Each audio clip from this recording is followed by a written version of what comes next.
Hello, Erin girl. I was in the middle of taping at class on the third part and we ran out of batteries. So I hadn't got a chance to record any examples for you. So I'm just going to take a moment here at home to show you two examples. I think that's all I got through in class.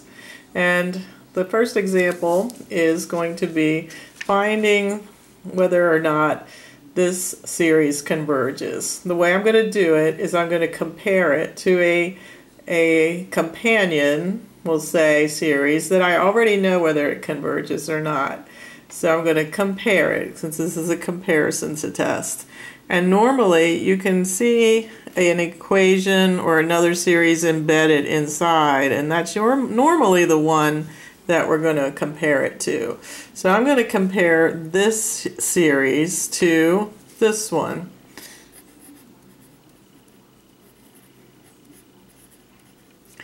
Now this series, the 1/2 can come across the summation notation because it has no n in it. It's not affected by it, and that will leave just 1 over n. So I know that that is divergent because it is a p series where p is 1, and we learned that that is divergent. It's also called the harmonic series, and we talked a little bit about that last video. So it is definitely divergent. Now I'm going to compare this series to this one. Well, I noticed the denominator here is similar to this one, but it's smaller because there's a -1 there. So if you have a fraction and the denominator is smaller, that means the whole value of the fraction is larger. So term per term, this series is larger than this one. And if you write out some examples, you can see that. But your algebra and understanding of fractions and denominators would also show you that this series is always going to be larger than this series because we're dividing 1 by a value here, and here we're dividing 1 by a smaller value, which creates a larger answer. So, and for a divergent case, that's what we want. Let me show you a little graph. Suppose that we have a series and it is just getting infinitely larger and it shows no signs of converging to any number. It's getting larger without bound. That's an example of a convergent series. Now if we have another series that is always larger than this given series, I'll put little x's for that. If term per term this series is always larger, do you see it has no other choice but to also diverge? So therefore, this idea of comparison should make sense. So every time you're comparing your work to a divergent series, you are hoping that the one that you're starting with, the problem, is going to be larger than the series you are comparing it to. Because if it's smaller, if you have a divergent series and your series is that you're studying is smaller, then you cannot claim that it is also divergent. It must be larger. All right, so hopefully that picture there will help with that. All right, let's do another one. So the next one is going to be the summation of from 0 to infinity 4 to the n, that's an exponent, over 5 to the n plus 3.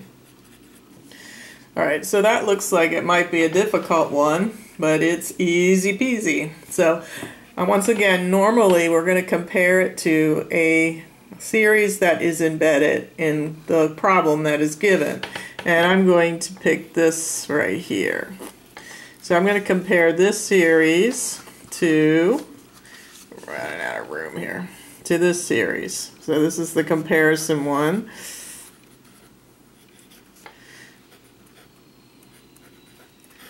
Notice I'm going to rewrite it in a way that will help me to tell whether it's convergent or not. So I recognize that as just the geometric series, and the a sub 1 is the unwritten 1 right here. The r is 4/5. raised to the n. 4 over 5 is less than 1, so when it comes to geometric, this is convergent. We could actually go ahead and find what it converges to, but that's not our purpose today. So convergent. So now I'm going to compare this converging series to our problem. Notice the denominator this time is larger than the one that we're comparing to. So a larger denominator means that the whole values are smaller. So this series is term for term always smaller than this one. So if I was going to sketch something like that, say I had a converging series, so it's coming down and getting closer to 0. How about that? Now, if I have another term that is always smaller than this one, notice as we go down the pike, it's going to have to converge as well. So when we have a comparing to a convergent series, we're hoping that our problem is going to be always smaller. If it's not, we can't really assume that this is also converging. So this one is smaller, so therefore we also know that this is convergent. A good way to write that out on your homeworks. Let me go back to this divergent one. I can say that the summation of n to 1 to n to infinity of 1 over 2n minus 1 is always greater than 1/2, or what was the one I compared it to 1 over 2n, the summation n equals 1 to infinity. So therefore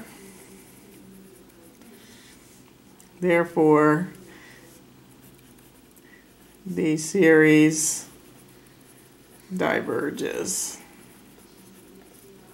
So actually tell me what you're observing, what I need to know what you chose to compare the problem to, what that comparison series is doing, and then what conclusion you can make about your series. So since the problem is always greater than this, then we assume divergence. Down here we would write it differently.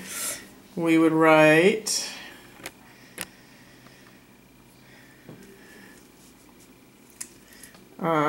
the summation from n equals 0 to infinity of 4 to the n over 5 to the n plus 3 is everywhere smaller than n equals 0 to infinity of 4 over 5 to the n, and therefore, my symbol for therefore, I won't rewrite it. Therefore, the series, meaning the problem, the series in the problem, the series also, I like that word. I didn't use it in the first one. The series also converges. And that will get across to me what your thinking is. All right, those are the two examples, and occasionally I choose a series to compare with and it didn't work.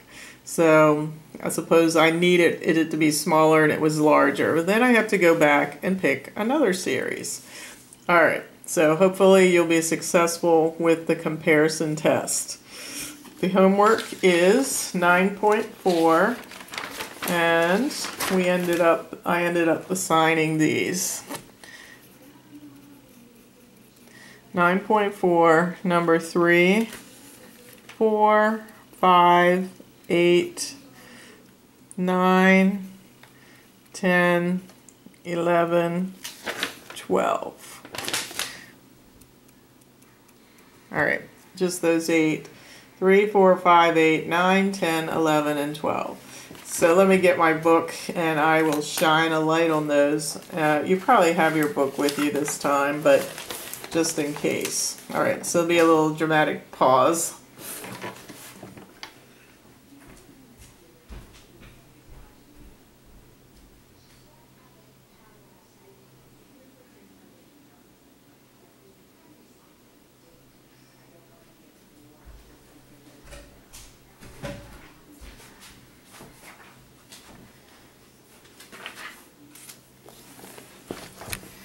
Okay, here we go.